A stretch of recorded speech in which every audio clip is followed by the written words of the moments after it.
Welcome back. Sorry we took a little bit of time off, but seems like we take time off and shit happens. Tons of shit happens, you know? But we're back. Welcome to the podcast. Of course, on the big show, that's Big E. Uh, let's just jump right into the big thing because it was first what we had scheduled was taking precedence. And then over the weekend, former President Trump got tried an assassination attempt. So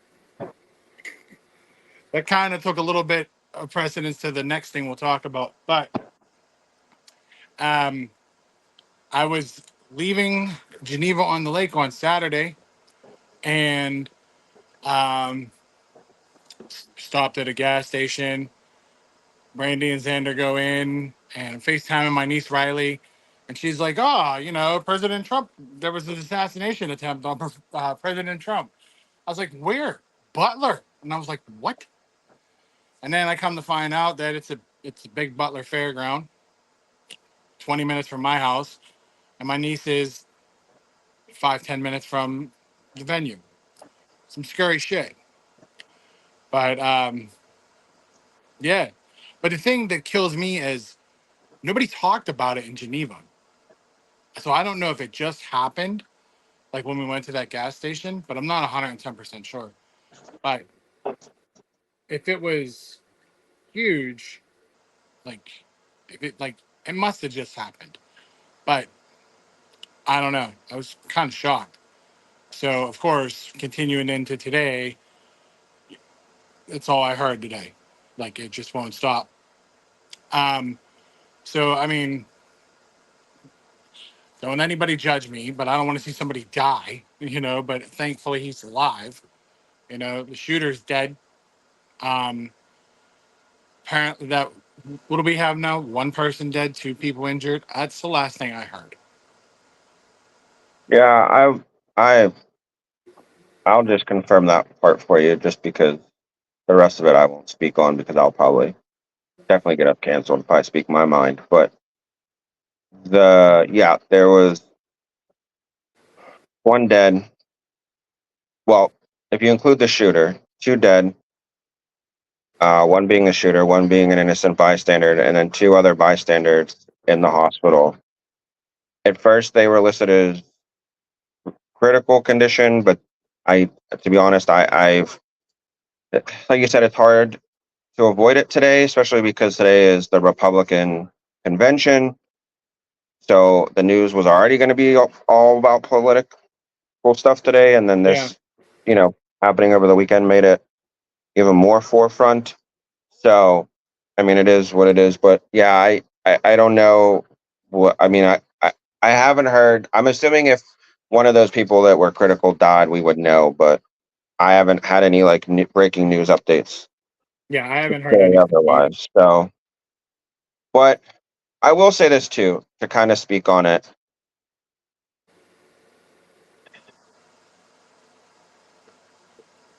And this is why I don't do politics, because Okay. everything you fucking hear is a lie. And mainstream media is a lie. Now, I'll watch my local news to get my weather, some sports, whatever, this and that. But when Right. it comes to these big news channels, your CNNs, your whatever, I could care less, just because what you hear from them and what the truth is always two separate things. Right. And I say this because, like you said, this event happened local.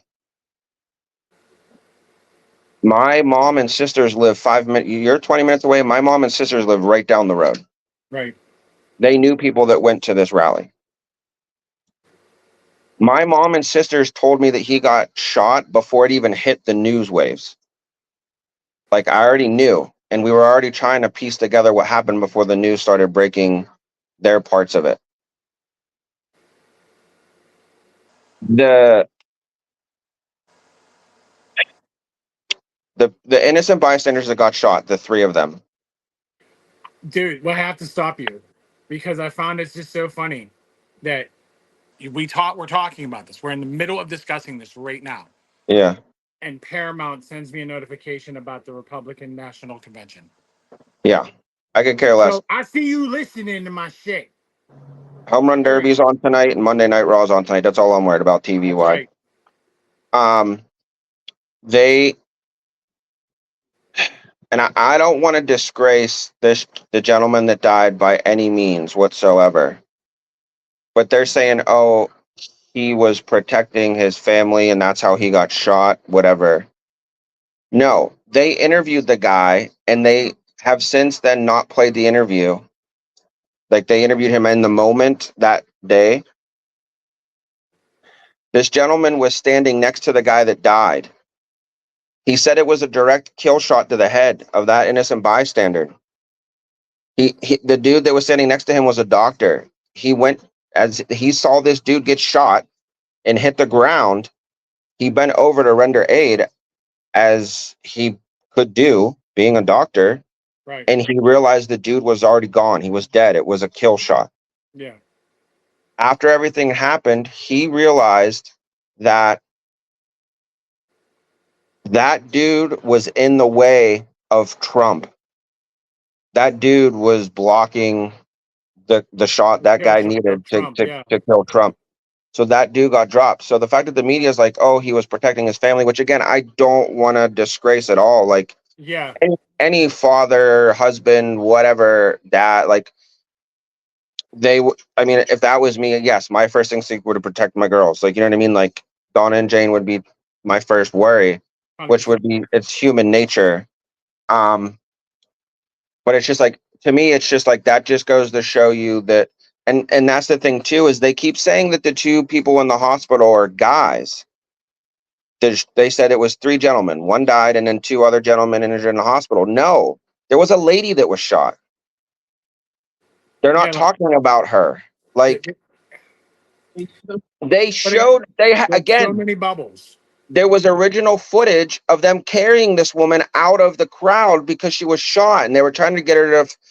The doctor had said there was a first aid station set up behind the staging area, behind that bleachers where everybody was sitting for just normal everyday shit. It was hot out. You know, they were worried about people with heat exhaustion and just, if there was anything that were people to get hurt in any weird way.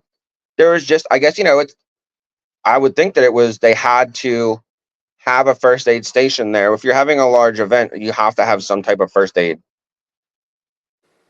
So they were taking these people to the first aid stations, and they showed them carrying this woman to the first aid station through the crowd. And you could see the Secret Service and the police throwing chairs to make a pathway to get her out. Well, why don't we, whatever. Now we're talking about Yeah. two dudes that got shot that are in the hospital. Like, that's what I'm, like you said, there's just so much, like, almost like holes in the story. And it's just like, it just came out today that they said that the rooftop that the sniper was hiding on to shoot Trump, that's where the tactical team was home based and staged.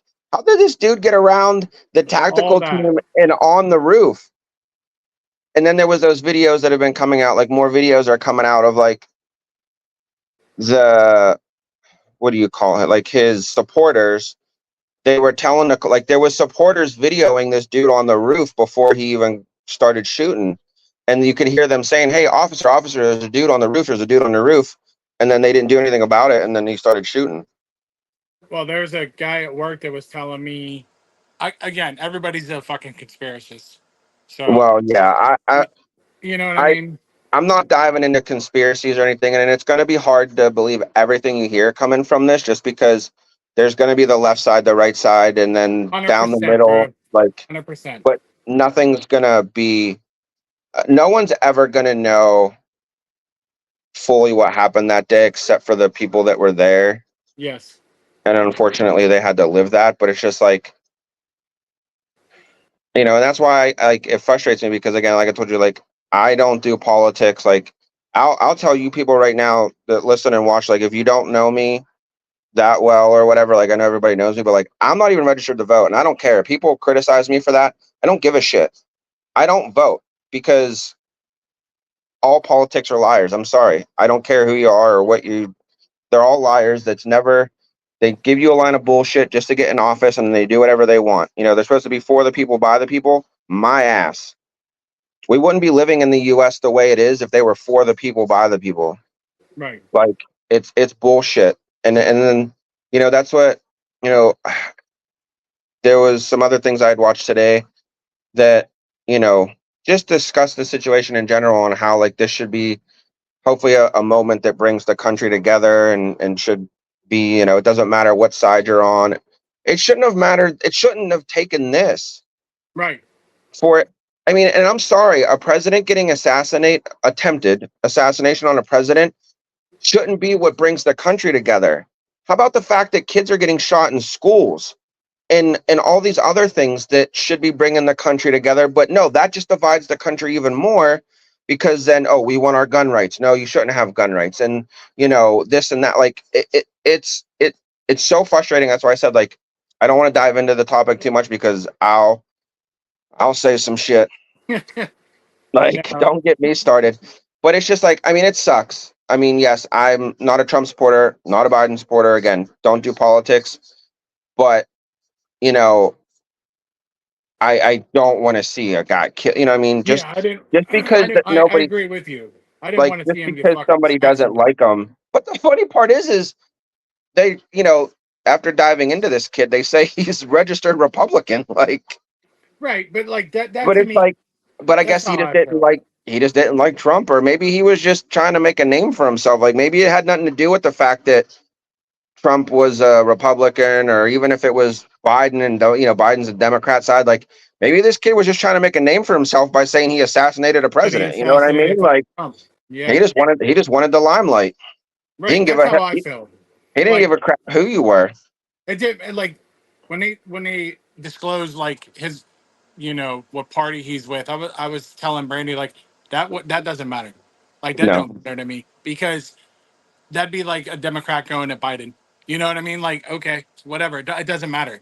The dude Yeah. just came. I think dude came out that day and like and was trying to pop the president. That's how I feel.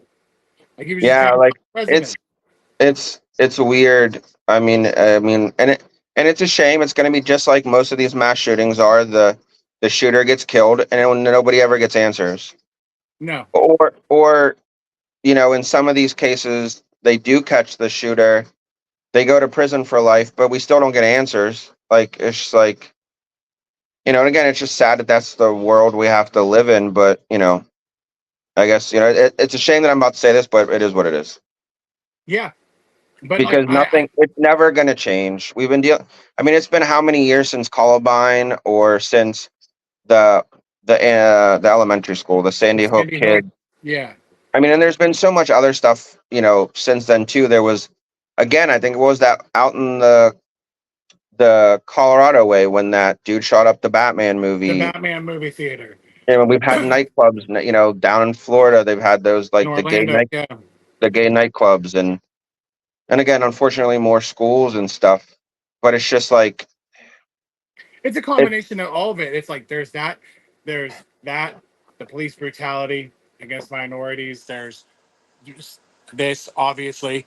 There's all these loops and holes and this and that. And nothing ever gets resolved. Nothing. no, There's it's just let's just all put the attention on it for the second or maybe a week, couple months maybe. And then all of a yeah. sudden shit goes back to the way it was. There's no Yeah. answers. And then it happens again, and then the same. It's unfortunately a sad rotating system, Right.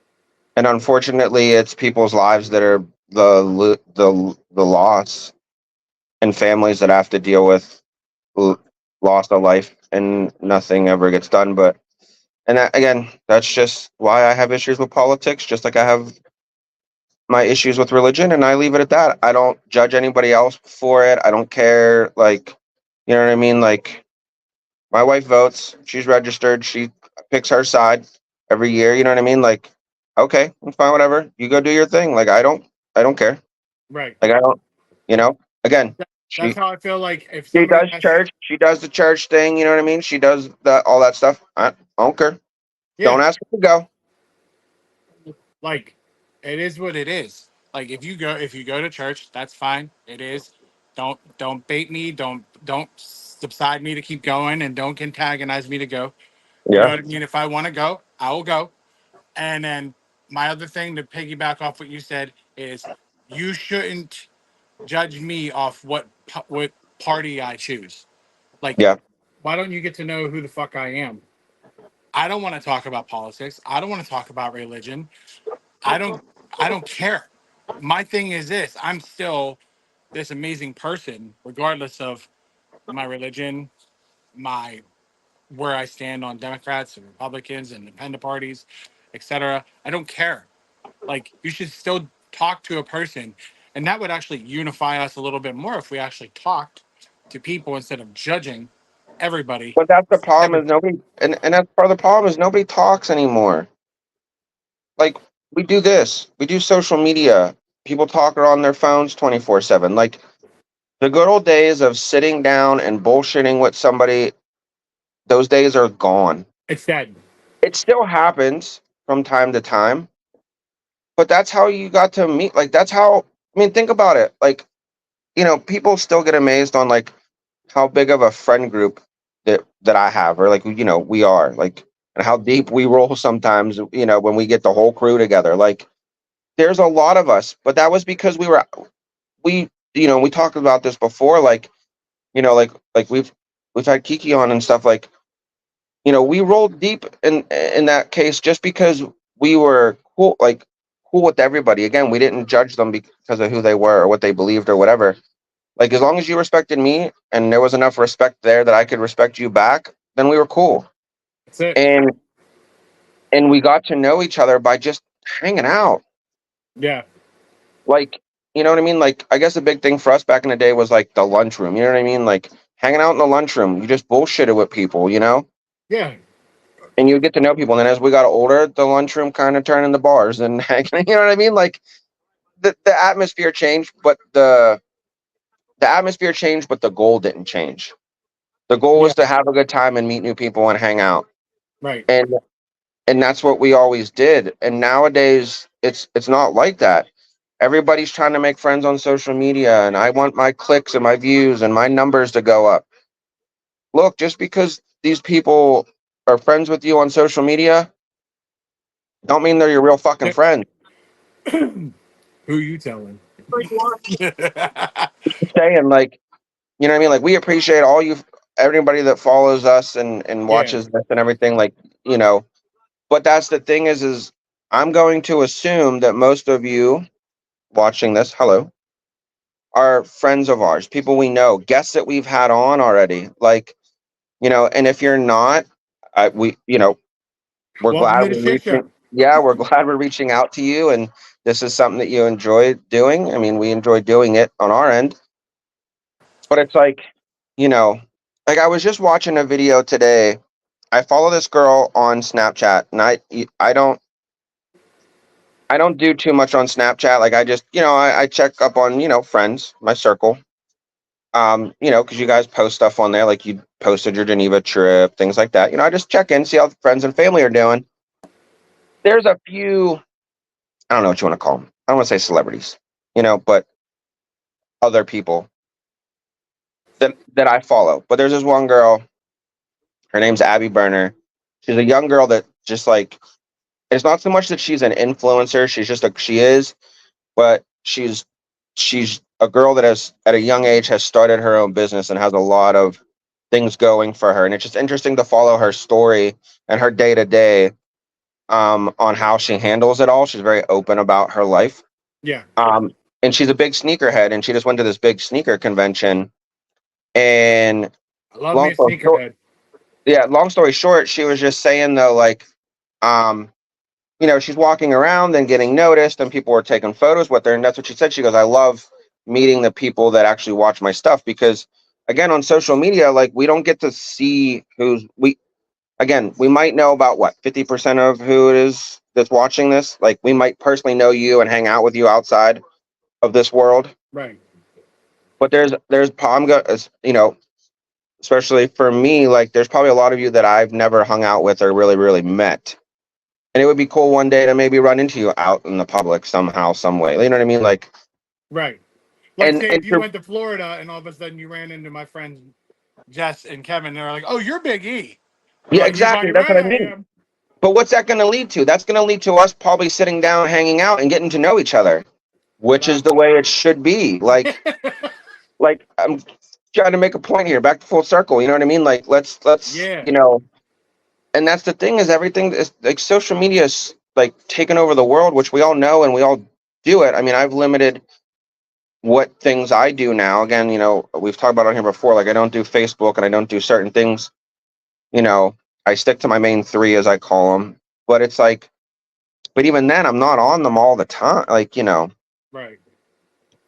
Yeah. so it's That's because what I do the I'd same rather thing. be out and about and doing shit than just sitting behind a phone or sitting behind a tablet or whatever. Right. 100%.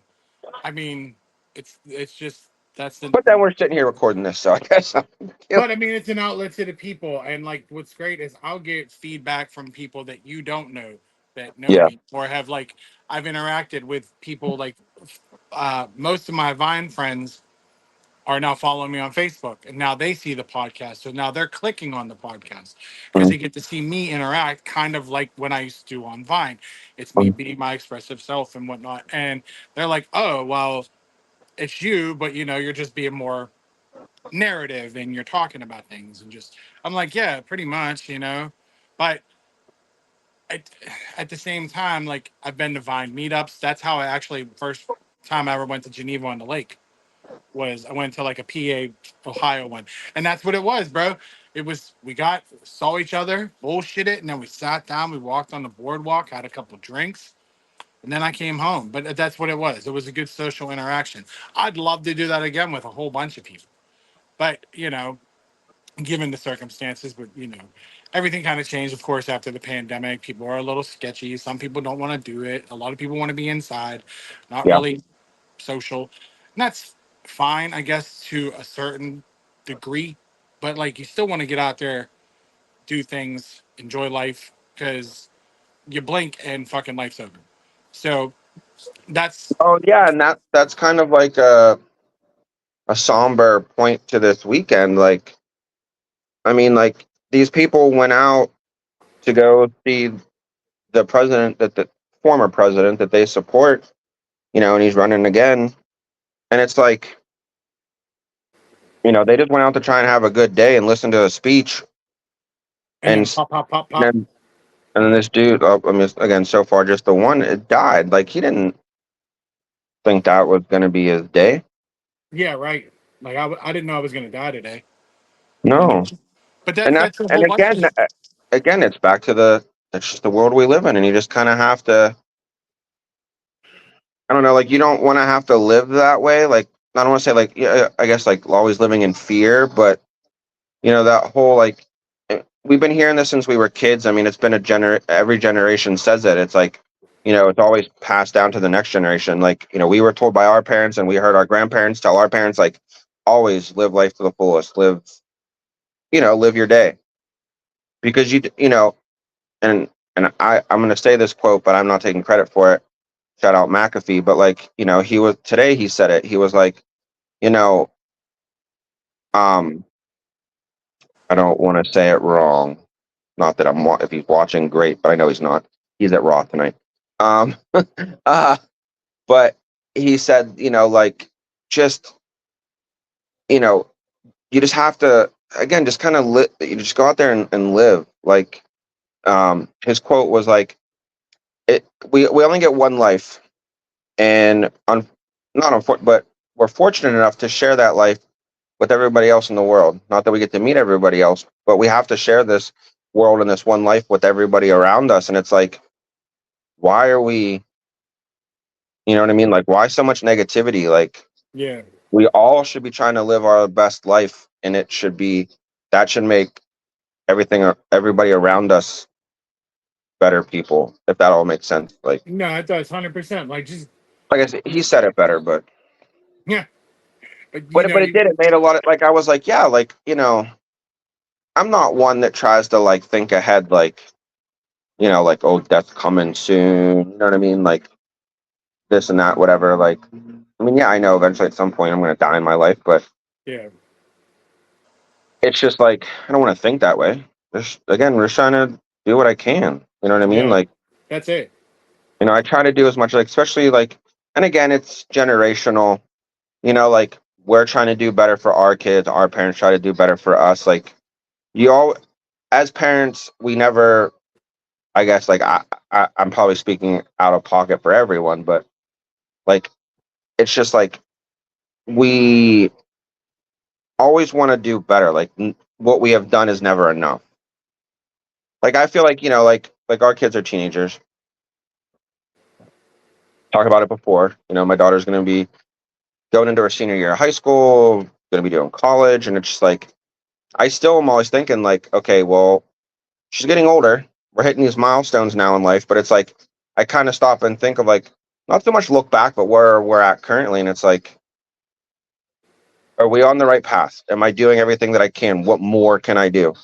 Like, Right. like at first she was going to stay local for college, but that was because of her field of choice and some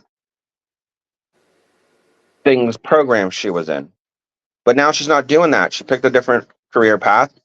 She can go to any college she wants. I mean, this again, I've talked about it before. Like, she's a very bright, smart kid. She's got colleges begging her to come there, and it's like I want her to go experience, go out and see.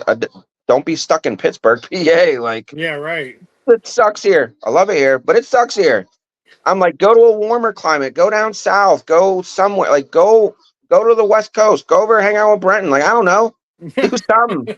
Like, go, go somewhere else. Like, don't be stuck here. Yeah. So it's like, I mean, yeah, I went to college, but I stayed local. And again, it was because I had the opportunity to. I didn't have to.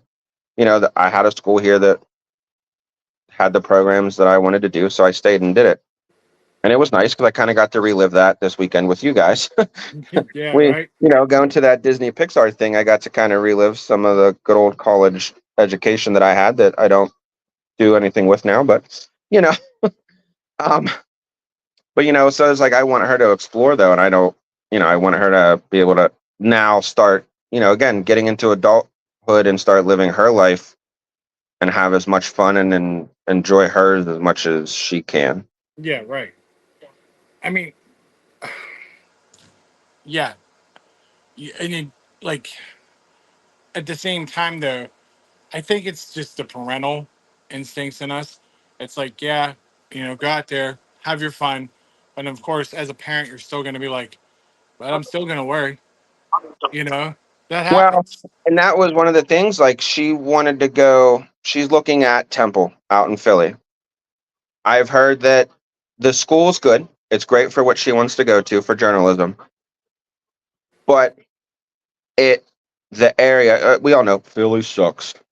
But the area that Temple's in is like a bad part of Philly. So Right. I've heard horrible things about the campus surroundings. So I was worried about her going there. And we got some more information and things have changed. Things have gotten better. So now I'm a little eased up about letting her, check into that college. But it was like, I was like, yeah, I don't think that's going to be a good idea No. because yeah, that parent side of me is like worrying about her safety and worrying about bad things that could happen. And it's like, I mean, as far as the other colleges go, though, like again, I wanted to try to. I don't because one of them was like, she's like, what about Colorado? They offered me, and I was like, do you want to go to? I know it's beautiful out there, but they get like 25 foot of snow. Like, I'm trying to get you away from that. You know what I mean? Like Yeah, but like, I man, told her go down to Colorado's Arizona. rough. I like go to Arizona, go to a Carolina. You know what I mean? As you know, like go down to Mark and Nikki's or something. Like go. Yeah. Well, that's the nice thing too is we have some family and friends spread out across the U.S. that I'm like I stop and think like, okay, she said this college. Do I know anybody in that town? Like again, Right.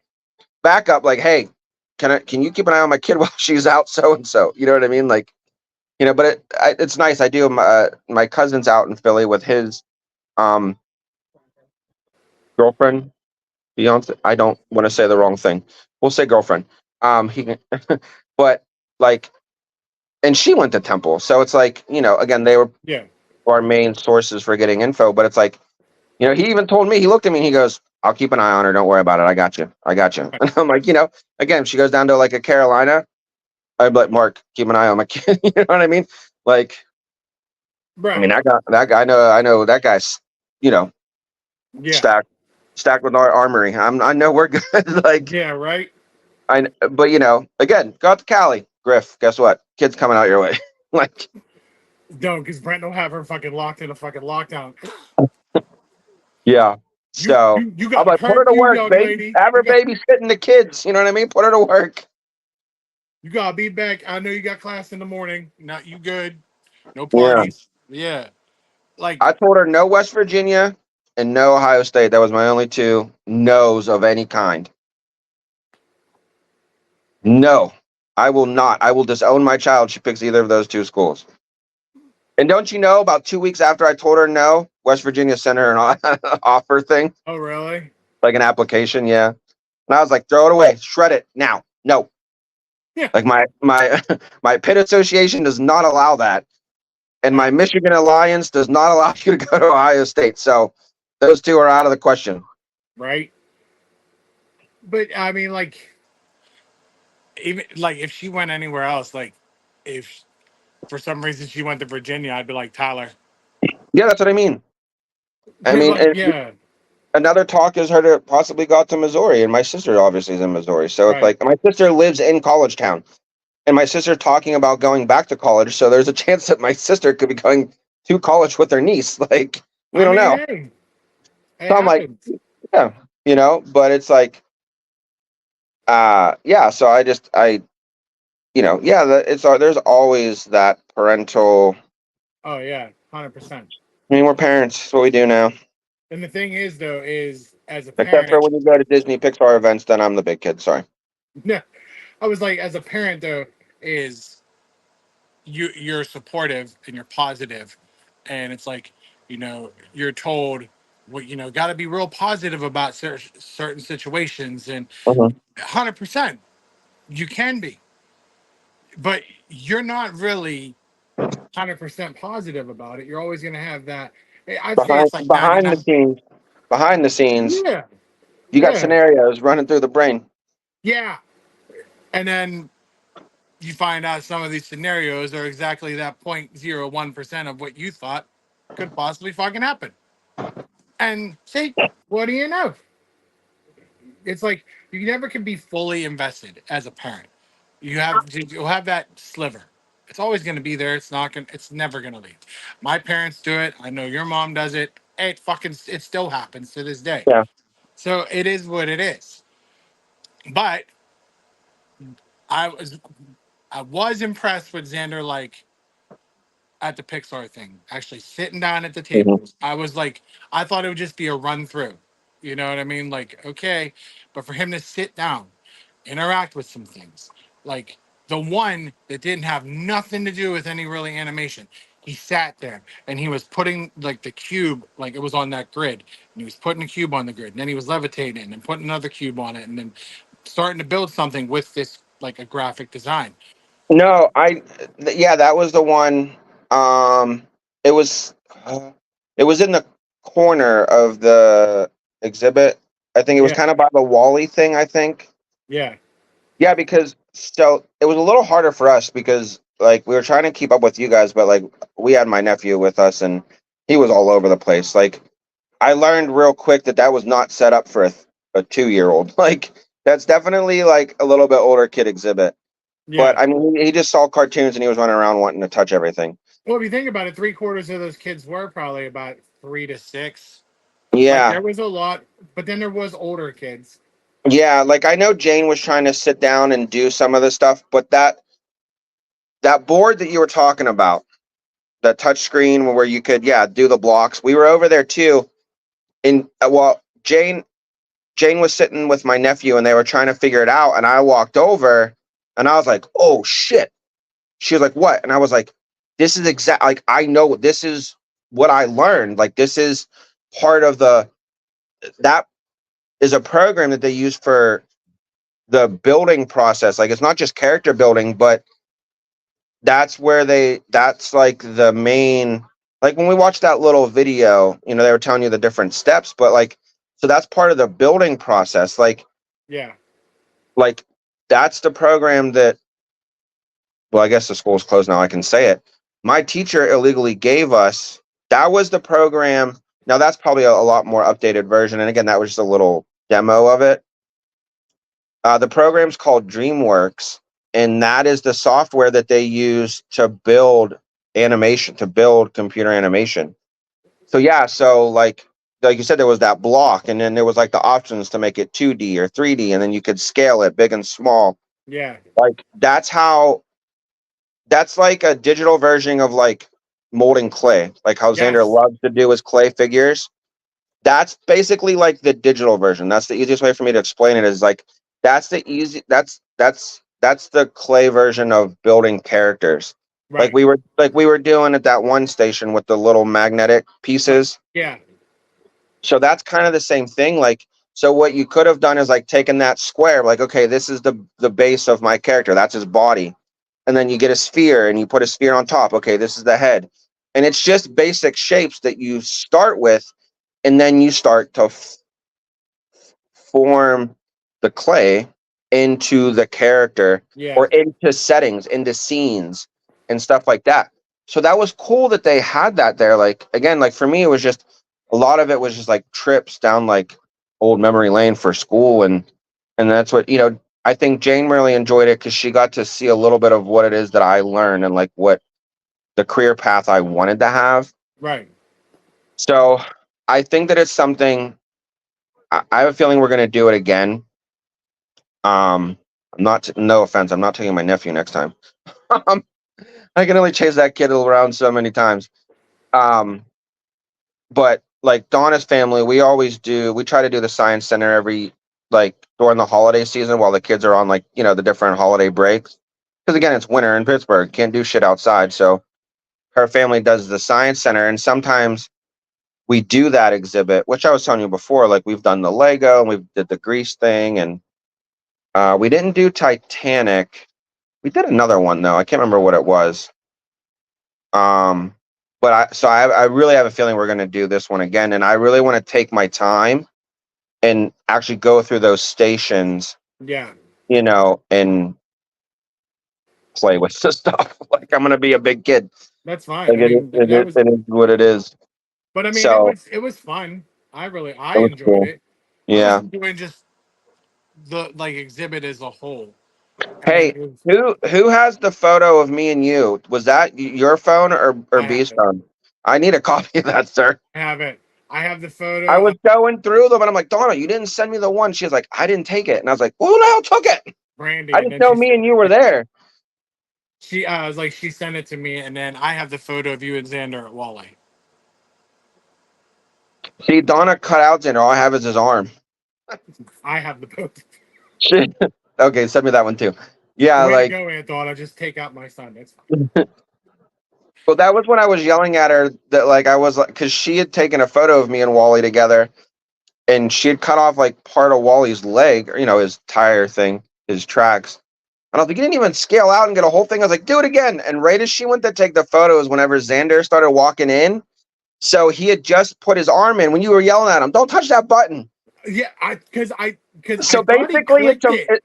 it's a photo of me, Wally, and Xander pushing a button. That's what she got a photo of, like at the exact moment. So it was like, and that's whenever I walked away. And I was like, no, dude, you can. It's not a real button. And you're like, oh god, thank you. I was like, it's Well, cool. the It's best just part a is I didn't statue. trust nobody. I went up to it and pressed it just in case. I was like, okay, all right, give me a Yeah, chance. I was like it. Well, then I turn around and Riley's like, I'm gonna go splawl up Wally. I was like, what are you doing? And she was like, no, his hand's open. I was like, oh, I know. Next thing you know, they're Yeah, all doing fucking high fives with fucking Wally. I was like, God damn it. yeah. I have it. Yeah, his hands like look like it's by me. Like I took a picture. Yeah, standing next to that arm that was out because there were some. It was weird because like Buzz really didn't say don't take no. They said don't touch. There was no touch sign, but that old dude was watching like a hawk. Oh my god, because Riley wanted to touch Mike and fucking Sully so bad. But they had a sign that said do not touch. Yeah. But then like Wally, you could touch Wally. We sat my nephew next to what's her name from Incredibles, Edna. Yeah, So I'm like, why? And then obviously Dory the fish, like you could, she there, was fine to do. I'm dude, like, there was a why? kid like trying to mount Dory. Yeah, I was there was like, that. There was that certain group of kids that we kind of kept running into, and I was like, all right, where's the parental figures on these? And I think the one was the parental figure. It just looked like it was a kid, and I was like, oh, that's the parent. I was Oh, pissing myself because the I was kid like, was what like, the "I'm gonna hell? get up on Dory." I was like, "You break that motherfucker, bro. They're gonna beat your ass. They're gonna beat Yeah, the you're gonna be piss getting out of sued by you, bro. Disney. You don't want that. They're gonna own everything you They're have. gonna own everything." Mm. Next thing you know, you'll be like, "Why is there a lamp just bouncing in my house? We own it now." That was cool. I had to go over and touch the lamp. Even though I Well, know that's not the real lamp, that's just some rinky dink lamp they got from Home Depot. But I'm right, just saying, the point of it was that was the lamp. right. Like Xander had, he was like, "That's." I think that's where the idea of the Pixar ball came from. Like, was like set in Yeah. concrete He didn't they because didn't have the ball, did they? no, Was he pissed? a little bit. He got the cars though, didn't he? Yeah, because I used to get him cars all the time, and so did his mom. Yeah. But these were cars I've never even seen. Mm. And like I was like, well, I didn't know if these are like a 2024 reissue because of the Pixar exhibit that Yeah. the science of Pixar. But Hmm. I was like, okay, please don't be a lot of money. Like, you know what I mean? Because a lot of that shit was expensive. Yeah. And then I flipped it and I was like, these are the same fucking price as if I was at a Walmart, Target, etc. And I was like, Uh, yeah, okay. I was like three. And he's like, okay. But he didn't want to get the ghost one. Because to me, it reminded me of like a Klansman. uh, I'm just saying. yeah, I that's was like, why we tried to keep I because like my nephew is really into playing with, cars and trucks and stuff now. And I was afraid they were expensive too. So I was like, let's keep them over here in this area where it seems like things are okay. So he ended up getting that. You saw him with, his little Woody backpack thing. right. Yeah, they were only Yeah. like $10, and that's what they usually are at the store. So I Okay. figured I had like a cap in my head of about $50. Yeah. And I was like, that's close. You know what I mean? That's a little over half. I was like, that's fine. And then he was looking for the Pixar ball, and I was like, the one thing that they're fucking known for. Like, even I would have even took the fucking lamp too. Like, okay, but Yeah. you If it don't was want like the a fucking. package deal, like Yeah, if I you can't just just say, need the damn ball. I I don't care just how need we the got to get fucking it. ball, dude. But I was like, all right. So I looked on Amazon, and it's in a cart. So I'll have it by the time he comes here next week. It'll probably be on sale with the Amazon days tomorrow. Yeah, for sure. Speaking of Amazon days, I was looking at the Death of Slim Shady shirts today. Did you see the ones that the stuff he released? Yeah, yeah, I saw it on the like his shop, and then I clicked on it. Was just looking through a whole bunch of them. There's a lot I like. Yeah, and there was that hat too. It was basically just the wording. I was like, because the thing for me is like I hate buying shirts because I can never, they never have my size. Like a fat guy, I need fat guy size. So like I hate buying shirts because then I'm like I'm never gonna get to wear it. Like yeah, like yesterday. So after we left, we separated with you guys. We met my sister in Lawrenceville, and she picked up my nephew. And then on the way back in, I was like, fuck, it's still early. Even though that day seemed like it took forever, it was still early. Yeah, Like when we went to Eaton Park and had dinner, I was like, oh, this is like, I was thinking it was like 5, 6 o'clock and we were having like dinner. That was like you guys were still getting the brunch buffet. It was still so early. right. Because But I'm anyway, so so used to the speed. This is me personally. I'm so used to a Sunday being fast yeah, because I have to either pick him up or I drop him off. So I'm under this window, not where I'm rushed, but it's like I know, like I yeah, can only do so much, and then I have to, drop him off or pick him up. And then I was like, oh, I get to drop him off late. So yeah. that's why I was like, it's only like 2 o'clock. Like, Yeah, it was early. So after we dropped my nephew off, again, it was still only like 3:30, and we're driving back through Lawrenceville, and I'm like, oh. again, timing, it's early.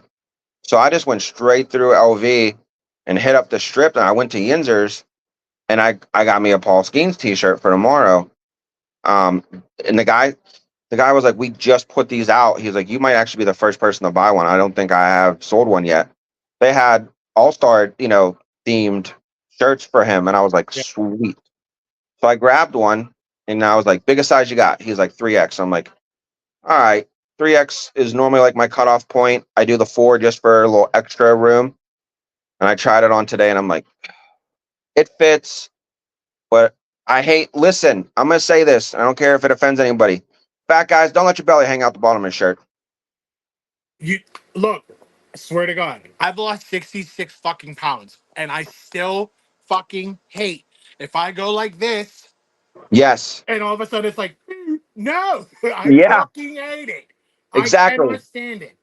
Like, so I I had this shirt on. I put it on, and it's real. Like, it doesn't fit snug. It fits all right. But I did. I picked up my arm, and Jane just looked at me. She was like, "It's not horrible, Dad, but I know that's bothering you." And I was like, "Yep." She I was love like, it that it's a pet peeve of both of us. Like she I was like, can't stand it. I was like, listen, I'm gonna give you a thought. I was like, let me know. She's like, what? And I was like, if I know a shirt's right at the border of being like just a little like close to the belly hanging out, I'll wear a beater under it. And I was like, if I throw a black beater under this shirt, she was like, you'll be fine. And I was like, okay, like, Now, all right, because it's Yinzers, I've learned this from experience. Wash it, hang it. yeah, I don't, yeah, Don't there's stuff dry you it can't dry it shrinks. because That's all again their another. shit shrinks.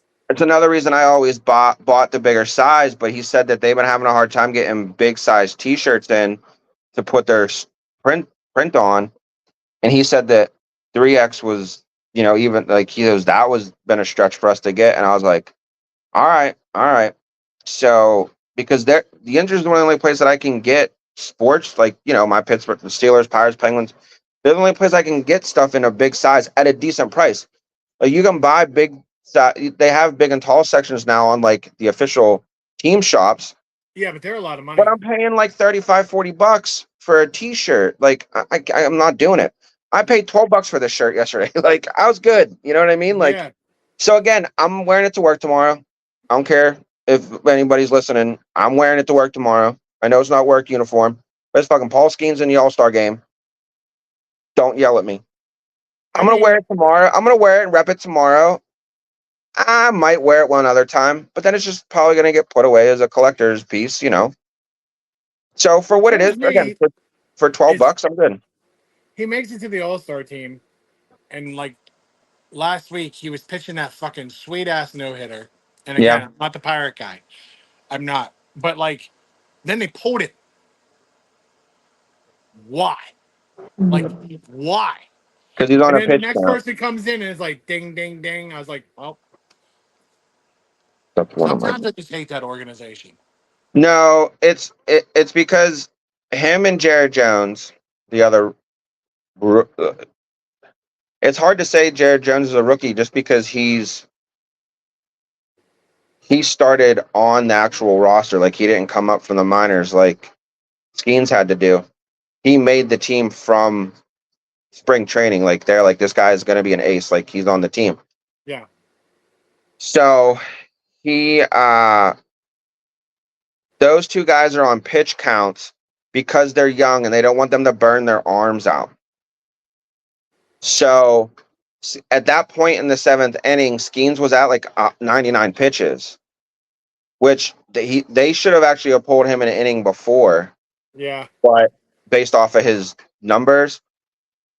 But they at least wanted him to get, you know, okay, get through one more. Like I every time he went to after the fifth inning, going into the sixth inning, they every time he got done pitching, he walked down those steps, and I guarantee you, Derek Shelton was like, "How's the arm? How are we feeling? What do we do?" Like, you know what I mean? Like, and I bet you, even at that point, Skeens was like, "I want to go back out," but he's like, "Listen, you gotta like Yeah. just you've done your job. Sit." I mean, he still gets credit for the win. So technically, he pitched a no hitter. He just doesn't get the no hitter in the stat book. Like he Yeah, doesn't get credit for a no hitter because of the, you know, because of yeah, I because he agree. got pulled.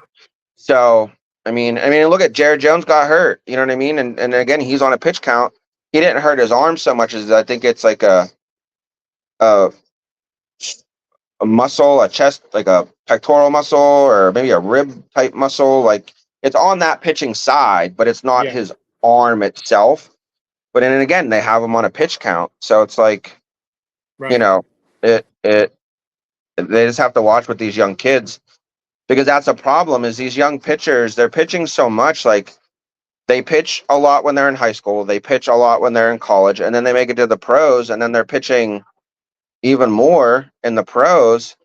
And it's like that's why we have so many great pitchers, especially this season, that are out injured because their arms are just falling off. Right. The thing we luck out here in Pittsburgh with Paul Skeens is he didn't start off as a pitcher. He was a catcher. Yeah.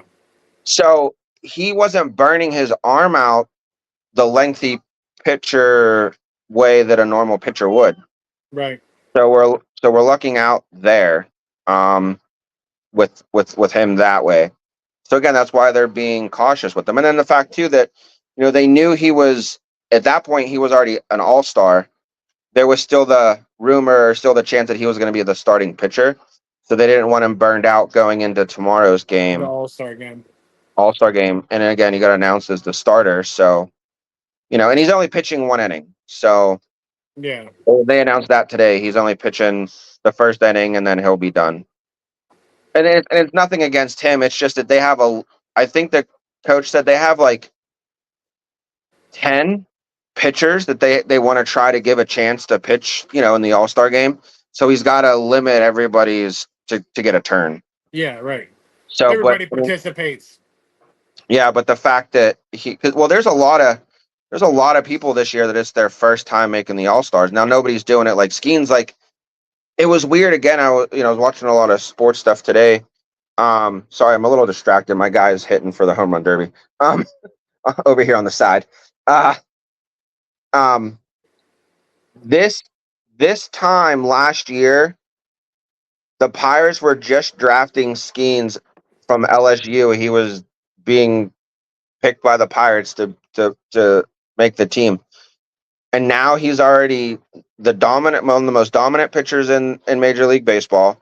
He made the All Star team. He's starting pitcher for the NL for the All Star team, and we're only halfway through this year's baseball season. The talks are that I've watched today. These were live talks. If he keeps on this pace, there's a chance that he will finish this season and have a shot at being the rookie of the year and winning the Cy Young pitching award for the season. Well, I mean And that's good. he didn't even pitch he didn't join the team until May. Right. So he's doing you figure other pitchers in that was it May or June? May. Um they had at least a month or two head start ahead of him and yeah, he was pitching in the minors, but he didn't join the pros until they were into the first quarter of the season. Yeah. So he's an alien. He's a I phenomenal. mean, Like I'll give the kid credit. I mean, it's a force to be reckoned with, but it's like it's always something with that organization. this is what I got right there. Oh, right there. So that's why I'm like, eh, all right. But I'm always waiting for the shoe to other shoe to drop at the Pirates. Always. I think we're starting to see the Pirates organization try to correct a lot of wrongs that they've done, and I don't want to say they're correcting a lot of wrongs, but there's a change in the way they're doing things. Brian Reynolds, who made the All Star team right along with Paul Skeens, he's having a phenomenal year for the Pirates. And was it last year? I think his like rookie contract was up, like so they signed him to another like 5 year. Like they did right by him. Like they gave him a big contract for what is Pittsburgh, a big contract that it's not Otani or Aaron Judge money. You know what I mean? Like he's Yeah, not yeah, making yeah. 300 million, but he's making good pirate money.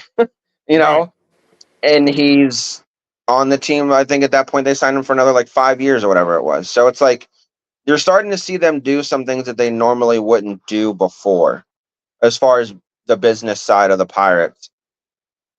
Shit could happen, and they could, but it's like they signed Paul Skeens to a huge rookie deal. So it's like I'm hoping that they realize what they have here, and that this is. I mean, it's drawing fans to the park, and they're making ass loads of money right now just because people want to see this kid. Yeah, Like PNC Park, for the most part, has a pretty good sell rate just because of the ballpark. Like it's still rated like the best ballpark in all Major yeah, League Baseball. So people come there as a destination. They could give two shits about the team. They just want to see the park and the city. But it's like the now people are coming for the product on the field, not right. just the atmosphere. The atmosphere. Yeah, so it's like we were there when Skeens made his debut, and it felt like it did back in 20 whatever that was when we made the playoffs, and the good old um Cueto dropping the ball when we played the Reds, and their pitcher dropped the ball because it was so loud he got scared and literally dropped the ball at the mound. Like, Yeah, AJ Burnett was telling batters after he struck him out to sit the fuck down. Like that yeah. era of Pirate baseball is starting to feel like it's making a comeback, and the atmosphere is starting to support that. So it's just, as you and those that know, I will always be a diehard Pirates fan, even though the team does have its tendencies to suck. But I mean, like I said, they gave me a nice paycheck for 8.5 years, Right.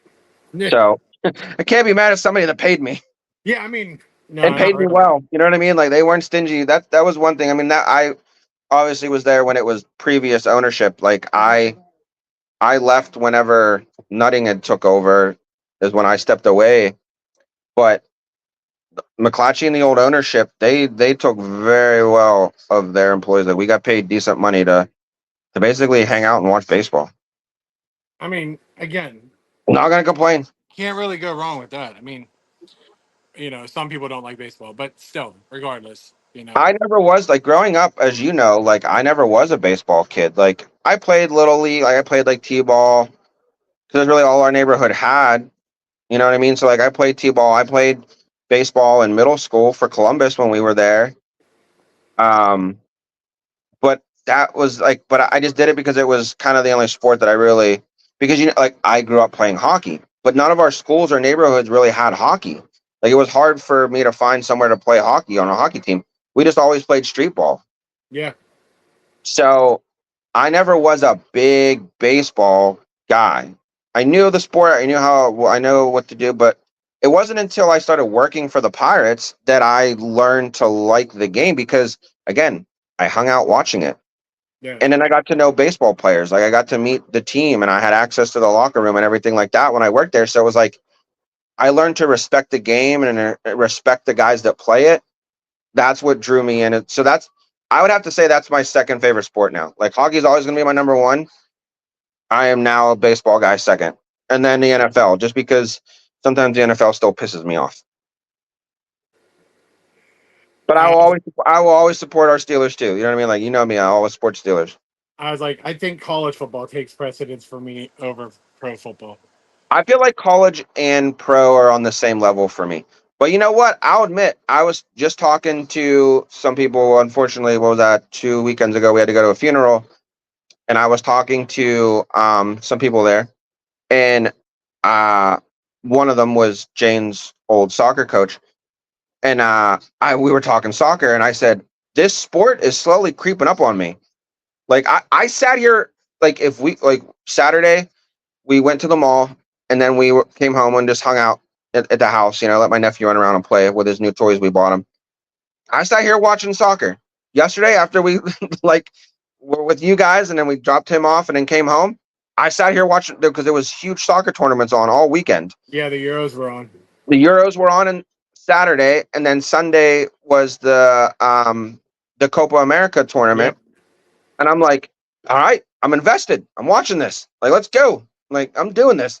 Like, so it's because Jane, again, Jane started playing soccer. I got to, again, new basics of the sport, but I got to know the more in depth, the rules and the positioning and all this and that. And it, it's exciting to watch. Like, Right. I've come to learn to like it. So that's creeping up on my list of sports there.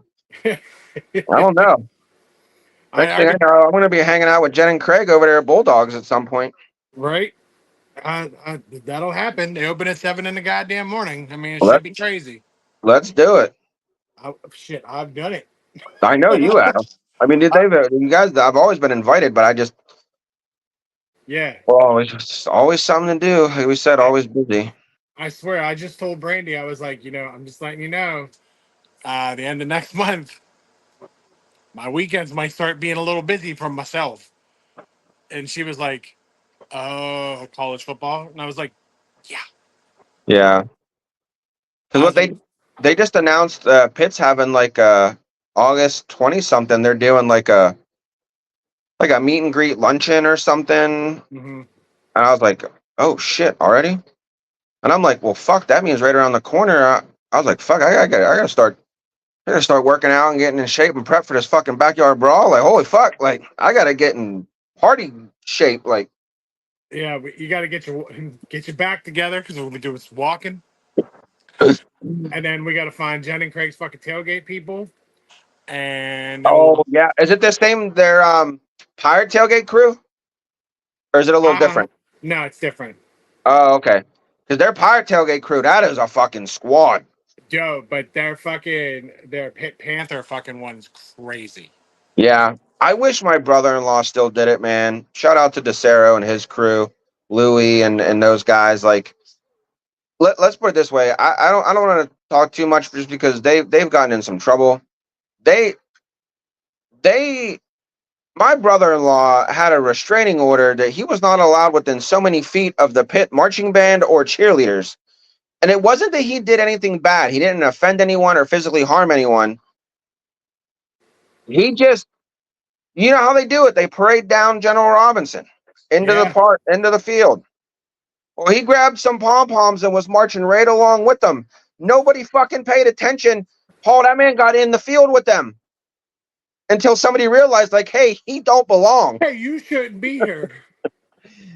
And so he wasn't allowed to finish going. And that was the thing. Like they had tickets, they wouldn't even make it inside because their tailgate was so huge.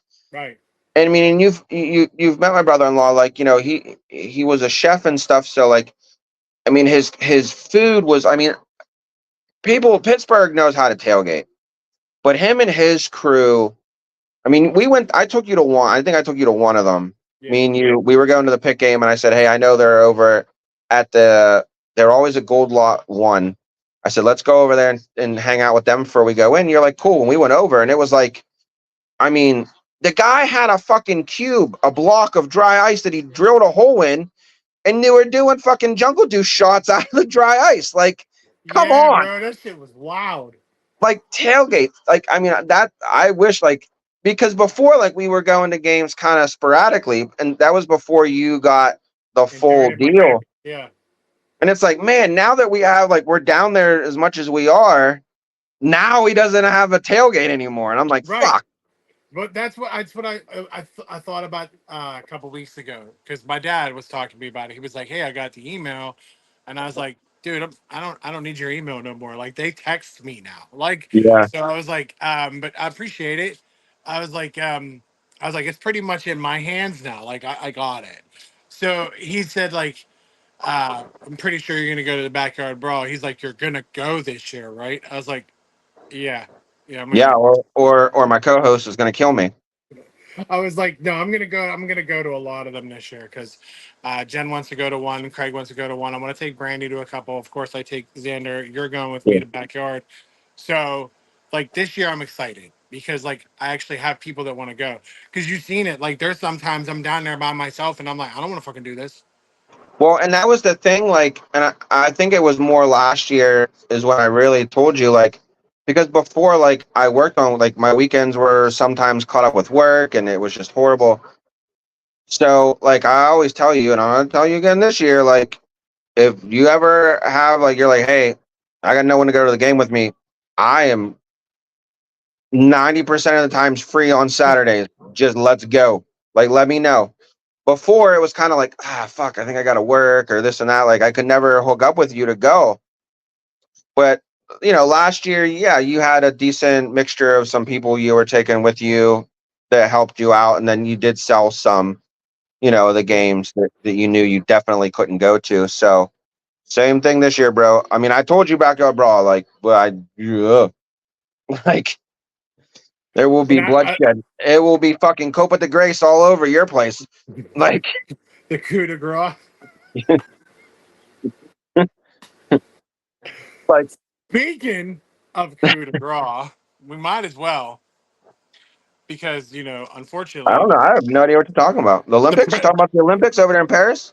oh yeah, that's coming. 26th, we'll be doing a fucking uh a Paris fucking Olympic special, a fucking Hey, I podcast. just found out they still got poopy waters over there. Yeah, they do, dude. It's wild. They can't It's get it like, clean. I mean, fucking love the Olympics, so I kind of like always do like a little bit of like listen to it, research it, like see what's going on, and I'm like, that's just Yeah, wild. But we'll talk more about that when the Olympics comes. yeah, we July got some time. 26th, opening ceremony.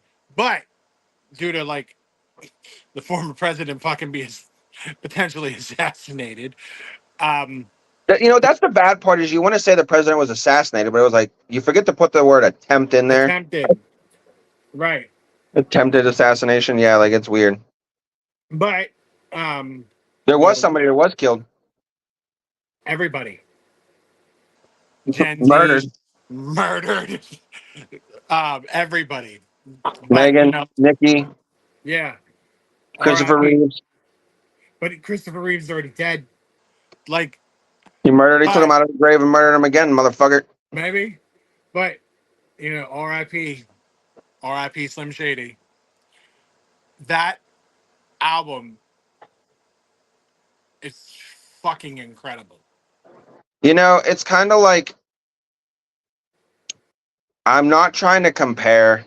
Please, I do not want to hear backlash from anybody because I will fucking murder someone. I'm just making uh, Statement, a an statement. observation, something. When okay, so the point of this album is to listen to it through. He Yeah, said that. We learned that as you listen to it. Yes, it's a story. The death of Slim Shady. When I hear that, like that's the style and flow to the album, my mind automatically goes back because I'm a huge fan of Queen. I know two different genres, but I'm a huge fan of Queen. And when Freddie was pushing um, the Bohemian Rhapsody to the radio stations and trying to get it on the airwaves, he said it. It's like an opera. Like it's like, and that's kind of the like. Again, I don't want to compare, but like that's just how I feel about this album. For M, it's like it is. It's like an opera. It's a long story, and I told you. I mean, you've already talked about this offline. Like, he says, "Listen," because it connects. It tells the story, but there is very large moments of that album that I did not know. I was in a whole nother. I didn't know I was like 4 tracks deep until I looked at the damn thingy on the radio, and I'm like, oh, this is a whole new track. Wait, where were the other tracks at? because Like it I just didn't. runs. It It just just runs. the flow is so good. And this is what I was telling Donna and Jane because listen, I'm gonna tell you this. I am so proud father moment. So proud father moment. My child listened to the album through and through before I even did. Now, granted, she was sitting at home and I was at work when it came out, so she had the opportunity, but she had already listened to it through. Right. And I come home from work and she's like, Dad, what was going on in this track? What was he talking about here? I caught on to this, but what about this? And I'm like, I didn't get that far. I don't fucking know. Give me a moment. You should have been like, text your uncle. So I was like, so I got through the last half later that day, and I just was like, I was almost speechless. Like, and listen, I'm not trying to be like a mark. Like, I'm not. Like, yes, we've talked about it before with him. Like, we are huge M fans. Like, because that's what we grew up with. Like, that was one of our lyricists growing up. Like, our high school era. Like, that's what we had. And it's like, I'm not going to go out on a limb and say this is his best album ever, but for me, this is top three just because, like, this album is him. Like, even if you don't know him, like, this album will give you an idea of who he is and his style of performing. Like,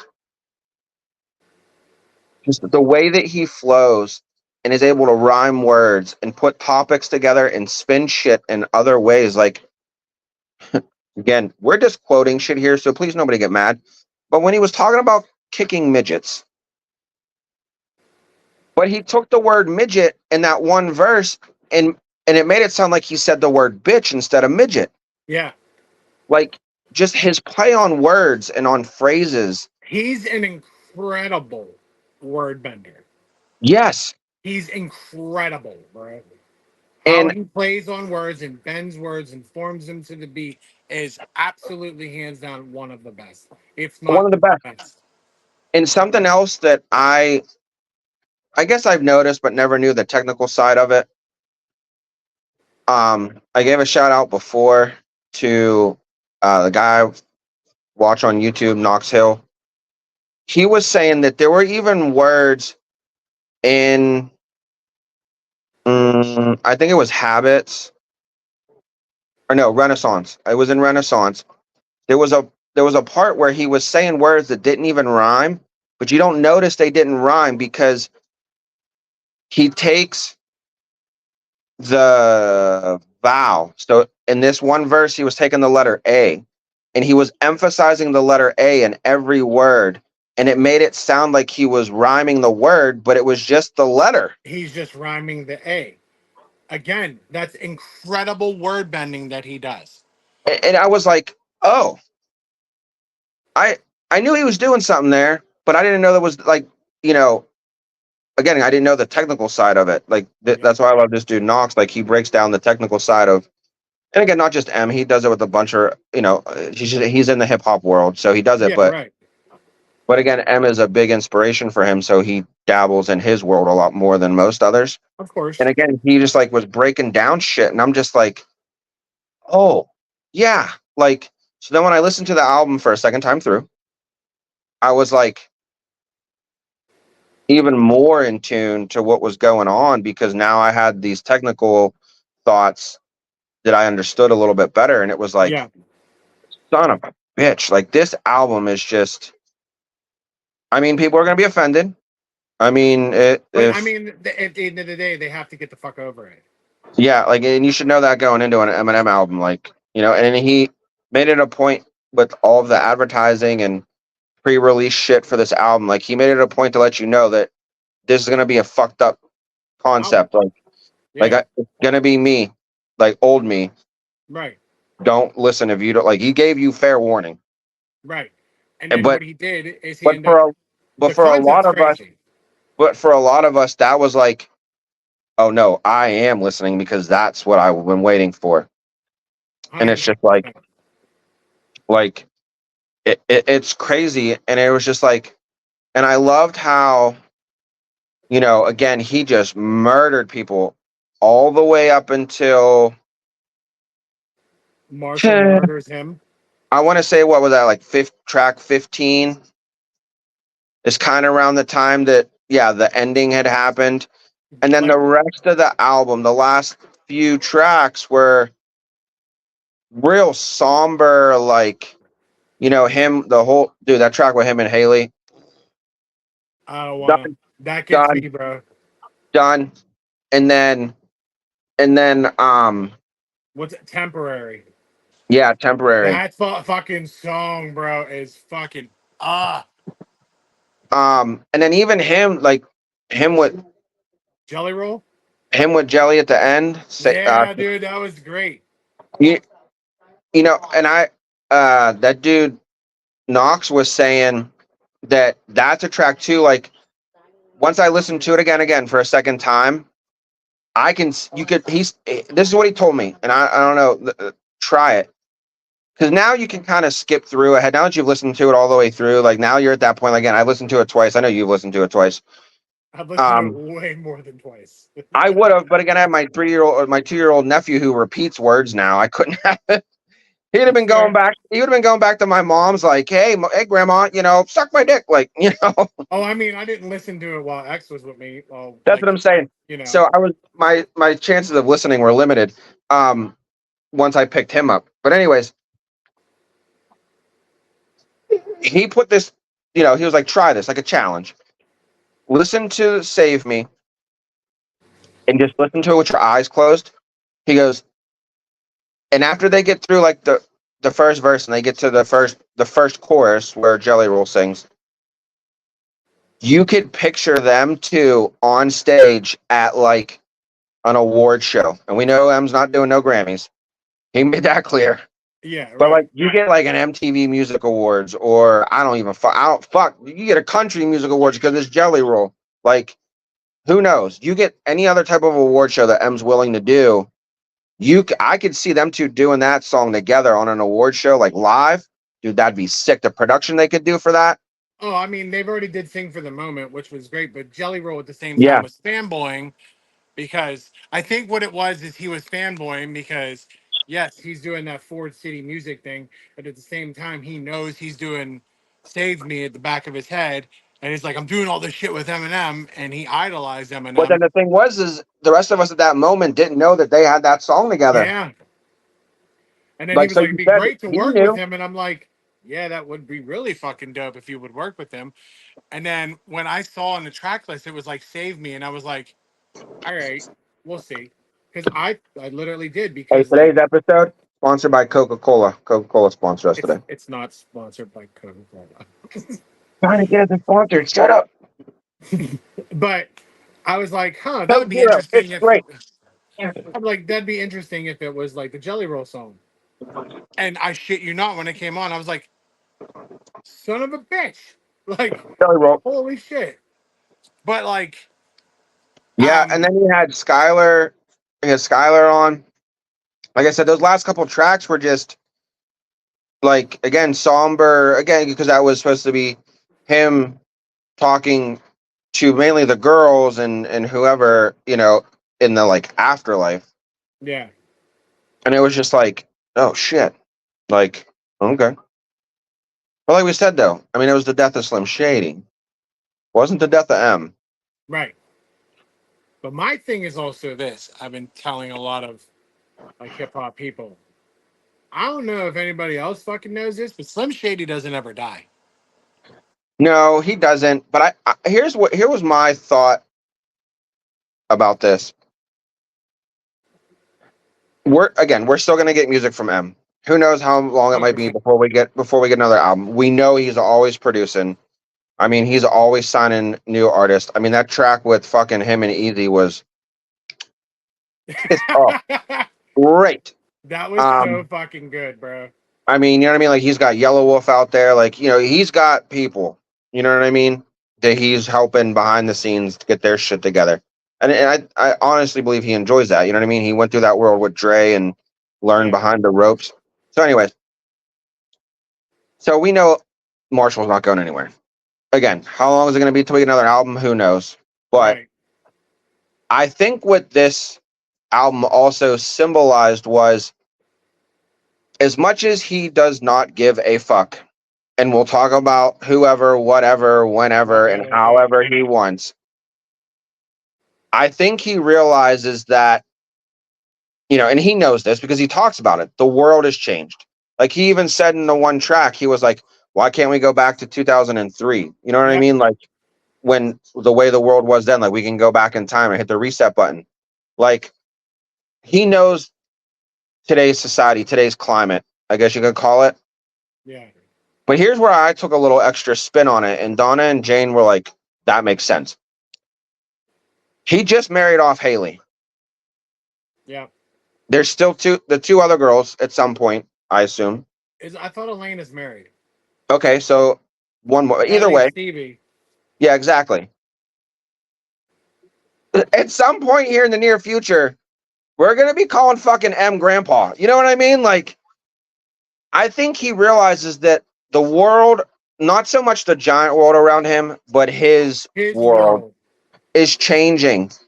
And he can't be going out there as crazy ass Slim Shady talking about murdering motherfuckers when Right. he's got a grandkid. And then You his know what I mean? grandkids are listening like, Like, but Papa? Papa fucking M stuff. That shit's crazy. Yeah, you know what I mean? Like, I think he realizes like he's always still gonna make music. He's still gonna, you know, be in that world. And again, we might get another album a few years down the road. Who knows what it's gonna be about or what he might want to talk about then. But we also know that he can make music that doesn't have to murder like and I say lyrically murder people. Like, you know what I mean? Like Yeah. he a lot of times, yes, there are people he wants to put out on blast because they pissed him off. Right. But we also know that he can make music just to make music. So again, I think this was that whole like I don't want to say reset button that he talked about, but this is just his way of saying, listen, I'm gonna start cleaning up my world and going in a different direction Yeah.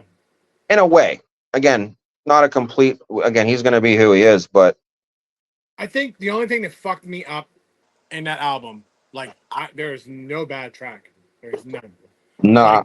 to the fact that And again, and he made it that way because you can't skip. I mean, no, again, you listen to it multiple times, you can now start to you probably can't skip. now.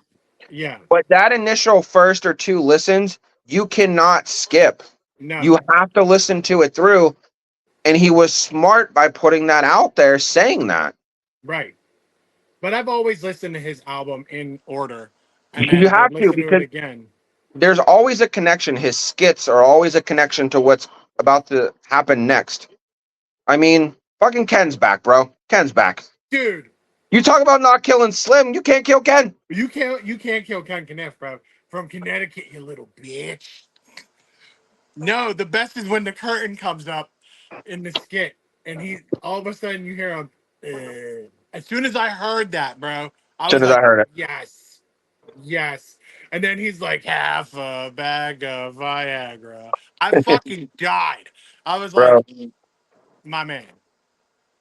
Yeah, it's crazy. It was again the craziness. I mean, and he touched on so many different eras of his music in that one album. You know what I mean? Like a lot of it, yes, was based around the Shady era, which was the early early 2000s. 2000s. Like, but I mean, but he, again, even in the video for Toby, like everybody hit on the fact that he fucking had the house from the Marshall LP. Like, you know what I mean? Right. Like Yeah.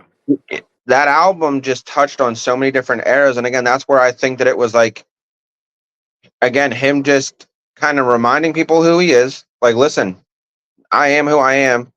Don't nobody fucking forget it. You know Right. what I mean? Obviously, he sings about being the goat and all that shit. Like, and and yeah, and he called out everybody that he wanted to call out. I mean, and you know what was I don't want to say surprising, but he did more than I expected. Is he gave a lot of people flowers too. Yeah. Like, I mean, he what Kendrick, Kanye, Wayne, Lucas Joyner. Joyner, yeah, Nas, Yeah. And then, like, I, I don't know why I kept doing it, but Guilty Conscience 2 kept pulling me back. It yeah. kept pulling me back and pulling me back. And I was like, I think I ran that fucking song back like 7 times because I was like, he's subliminally apologizing for his beefs, but he's not apologizing for his beefs. Like, he's blaming it on Slim, which I kept was like, okay, yeah, all right, that's fine. You know what I mean? That makes And sense. that's what I mean. Like everything a lot of that was again, yeah, and it was so great. I mean, just, uh, you could tell. I don't know. I almost said visually, but not visually. I mean, you could picture it in your head, him arguing with himself. I mean, just like the Houdini video, like where it was him versus him. Like Yeah. That's how I pictured that whole album going because the way he was changing his voice to shady voice, regular Marshall voice, shady voice, like the back and forth between the two characters or him and the alter ego, like was just phenomenal. Like Right. again, it just made that flow to the album and the storytelling so much clearer and better. Right. 100%. Like when Shady is in, like, again, in Guilty Conscience too, when Shady is telling him, "Look what all I done for you," Yeah, like then as he's doing it, you can hear the alter ego like demonically playing in the back, like of his voice, yeah, or like I controlled you, I did all of this, and blah blah blah. And the best is then it swung it around when he was like, "Oh, I wasn't talking about midgets, I was talking about Ja Rule." And then there's Marshall going, "Oh." But yeah, then again, he's like, that's when he gets the gun off of him. And he's like, "This is for Ja Rule, MGK, Nick Cannon." And I was like, whoa, whoa, whoa. Wait a minute. Don't apologize for that shit. yeah, But then all of a sudden it was like, it was almost like psychotic. I didn't yeah. do that. Slim did it. And I was like, And it was like right, it that's was at the the bit or no, was the skit called Trouble? Yeah. Where he was like I think it was right I don't know if it was right that was right before Guilty Conscience or whatever, wherever Slim was like, "Here, drink this." And Marshall was like, "What yeah. is it?" He's like, no. He's like, no. And then he's like, no, drink this.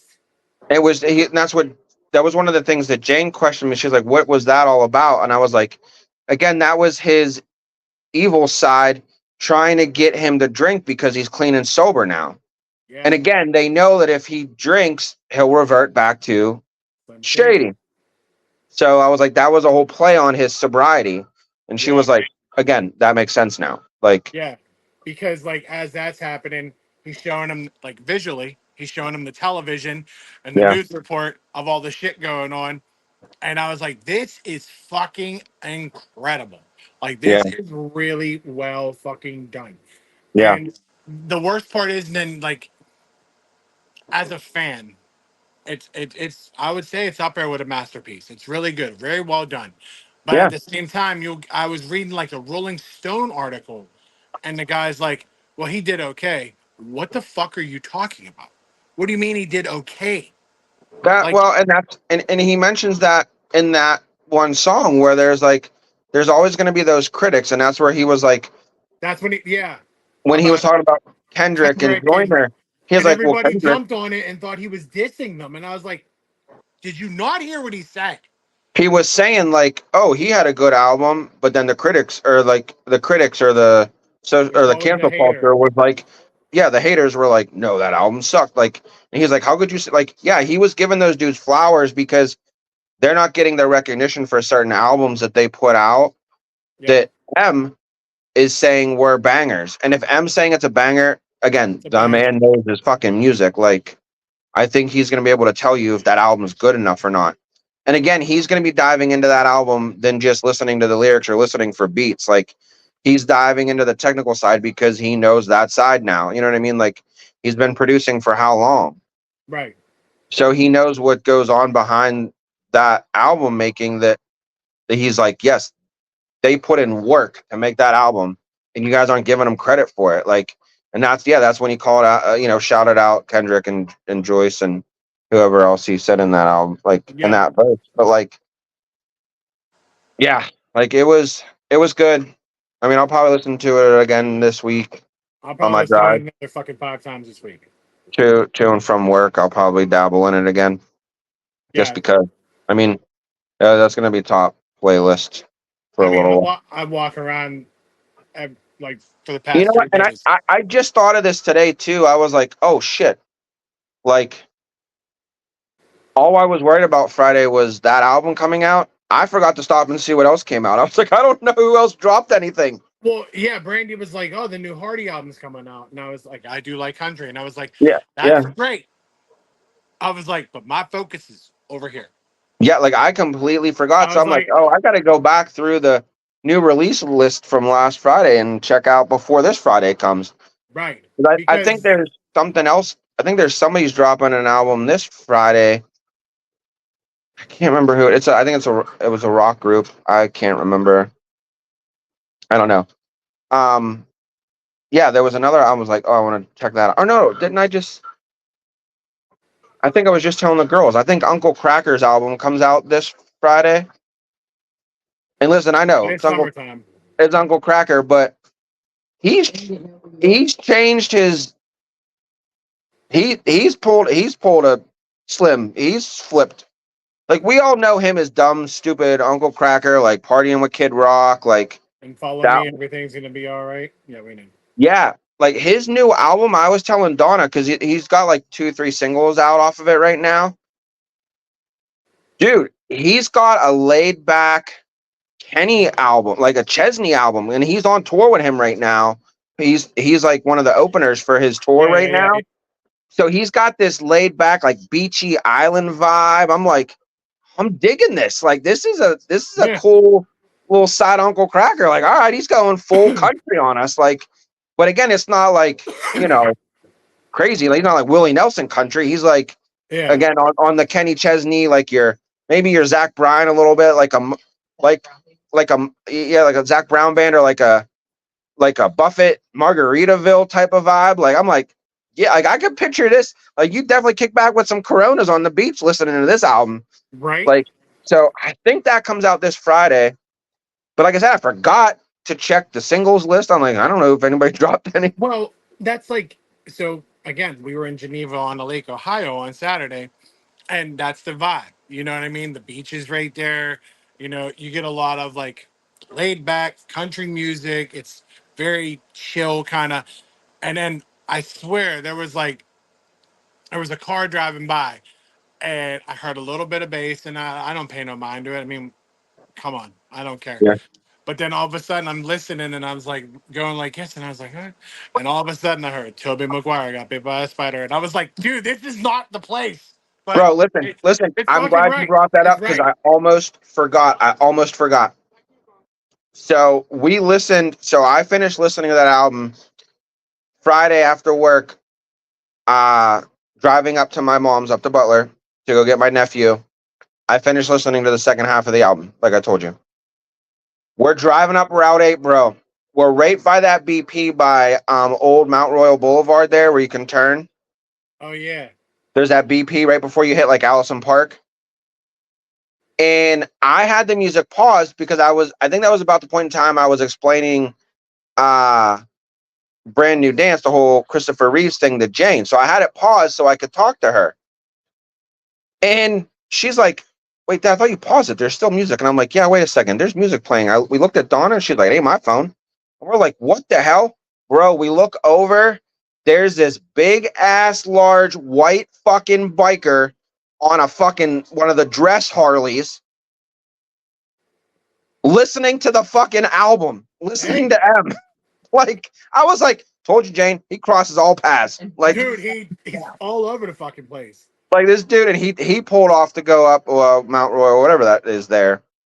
He pulled off to go up there, and I'm like, yeah, okay, back to where we were at now. Like I hit play Yeah, again. Like right. I was like, Jesus Christ! Like I was not expecting to look over and see this dude. I mean, he wasn't wearing a cut or anything, but he had on his sleeveless. You know what I mean? Like Jamming the fuck out, bro.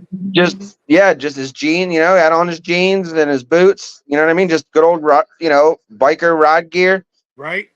Just kicked back on this fucking maroon. It was a nice ass Harley, maroon detailed out Harley. I was like, okay, that's again not an old dude. I mean, full gray. You know what I mean? Like But hey, if that's what you into. You know what I that's mean? too That's into. like my dad with fucking Slipknot and Disturbed and all that shit. You know what I Yeah, mean? Whatever you're into, it's fine. but but you know what? That's the thing though. If I would have heard Disturbed, like I mean, 'cause that's one of my bands there. But like, if I would have heard them coming next to me, and I looked over and saw that dude, I'm like, all right, I Makes get it. sense. I was not. I don't even know what song he was on that I looked over, but I just knew But it he was was the in the new M album. album, and I'm like, what? Okay, It's like probably fucking Rick Rubin, probably. I was like, all right, whatever. But each his own. Like, right? party it up, bro. Party it up. But I swear there was too many distractions this weekend. Then we're like coming home, and then I find out like I think Brandy told me she's like, oh, Richard Simmons died, and I was like, oh, you know, Yeah, and then I was like, oh yeah, well Dr. Ruth died. She was like, get the fuck out of here. I was like, yeah. Then I found out Shannon Doherty died. I was like, holy shit. The It comes in trifecta threes. comes in threes. I didn't expect Shannon Doherty though. I was like, but I know she had health issues. Yeah, But I was can't like, the her breast cancer spread to her brain. yeah. I was like, damn, bro, fuck. But The I was Richard like, Simmons one, that one caught me off guard. Not that he's been like real publicly lately or anything. I mean, again, he's getting older and doing his thing, but like he's one of those guys though that I forget that he is still around. Like, not yeah, that he was dead, but I just forget about him in general yeah. until he does hit the news or social media for some reason. And again, and even Dr. Ruth, I'm like, fuck, that bitch was still around. I didn't know. Dude, when they said she died, I was like, I thought she was dead. Like, I'm not trying to be rude, but I thought she was.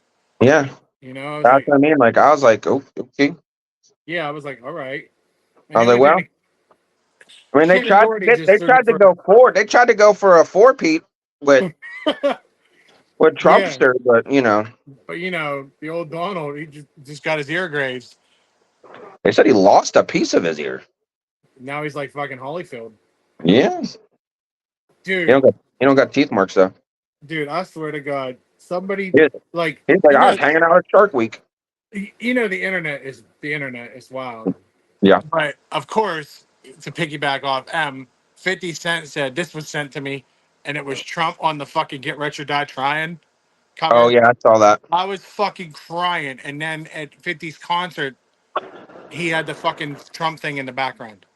Yeah, they went somehow. I didn't see any of it. I've only have heard that they're doing this. There's a video going around or something or a meme with audio that is Trump and the audio is many men. Like I'm like, oh god, like I yeah. saw, I think it was, yeah, it was a meme, like the writings, and it said, if Trump comes out to the next rally to many men, fuck it. Doesn't matter what your political view is, he won the election. Yeah. It's like, I mean,